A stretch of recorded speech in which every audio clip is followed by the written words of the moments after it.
பொங்கல் பண்டிகையொட்டி மதுரை மாட்டுத்தாவணியில் உள்ள மலர் சந்தையில் பூக்களின் விலை கடுமையாக உயர்ந்துள்ளது. இது குறித்த கூடுதல் விவரங்களை நமது செய்தியாளர் நிஜாமுதீனிடம் கேட்டு வரலாம்.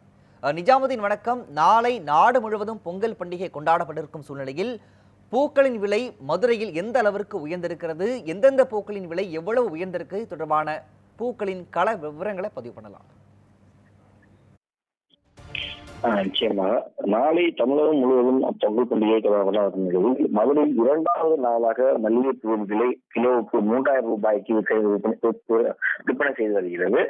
அதாவது மதுரை மாட்டுத்தாவணி மலர் சந்தையில் வெள்ளிக்கிழமை வரை ரூபாய் 1000 ரூபாய்க்கு விற்பனை செய்யப்பட்ட பூக்களின் விலை தற்போது ஒரு கிலோவுக்கு 1000 முதல் 2000 வரை விலை வரை அதிகரித்துள்ளது. மதுரை மாட்டுத்தாவணியில் உள்ள அந்த மதுரை போஸ்டுகளில் கடந்த சில தினங்களுக்கு முன்பாக 1000 ரூபாய்க்கு விற்கப்பட்ட மல்லிகைப்பூ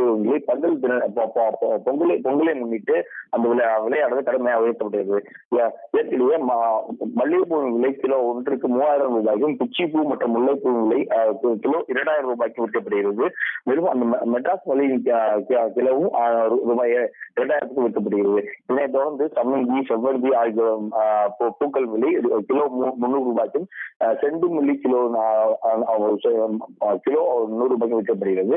மேலும் அந்த பன்னீர் ரோஸ் கிலோ 300 ரூபாய்க்கும் விற்கப்படுகிறது. இதனைத் தொடர்ந்து வெள்ளிக்கிழமை வரை மல்லிகைப்பூ விலை கிலோ 1000 ரூபாய்க்கு விற்கப்பட்ட நிலையில் தற்போது சனிக்கிழமை, நேற்றைய தினம் சனிக்கிழமை மற்றும் இன்றைக்கு ரூபாய் 3000 ரூபாய்க்கு விற்கப்படுகிறது. இந்நிலையில் அந்த பொங்கலை ஒட்டி 2வது நாளாக மல்லிகைப்பூ விலை சற்று அதிகரித்து காணப்படுகிறது. மேலும் தற்போது பனியின் தாக்கம் அதிகமாக இருப்பதால் மட்டுமே அந்த மல்லிகைப்பூ வரத்து குறைவாக இருப்பது. இதனையொட்டி குறைவாக இருப்பதால் மட்டுமே தற்போது அந்த மல்லிகைப்பூ விலை மிகவும் அதிகரித்து காணப்படுகிறது எனவும் தெரிவிக்கப்படுகிறது.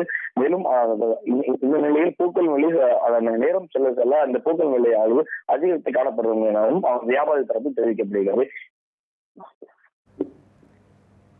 விவரங்களை வழங்கியமைக்கு நன்றி நிஜாமுதீன்.